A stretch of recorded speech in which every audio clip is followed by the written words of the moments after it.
বৃহস্পতিবার পবিত্র রাতে কেউ যদি এই দোয়াটি 100 বার পরে, কোনো দিন পৃথিবীর কোনো মানুষের কাছে তার হাত পাততে হবে না। পৃথিবীর সব কিছু তার পায়ের নিচে আল্লাহ হাজির করে দিবেন। দারিদ্রতা থেকে মুক্তি দান করবেন, বিপদ আপদ থেকে মুক্তি দান করবেন, তার সম্মানকে সুউচ্চতা দান করবেন, অসুস্থতা থেকে দূরে রাখবেন। আল্লাহর অশেষ দয়া ও রহম তাকে দান করে দিবেন। সুবহানাল্লাহ। বৃহস্পতিবার রাত এটি গুরুত্বপূর্ণ রাত।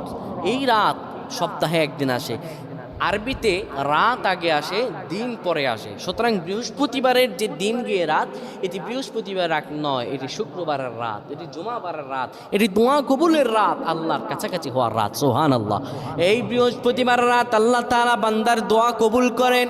কেউ যদি বৃহস্পতিবার রাতে ঈশা নামাজের পরে পবিত্র হয়ে ইয়া হাইয়ু ইয়া হাইয়ু ইয়া হাইয়ু ইয়া রফিয়ু ইয়া রফিয়ু ইয়া রফিয়ু এই দোয়াগুলো পড়তে পারে 100 বার, আল্লাহ রাব্বুল আলামিন তার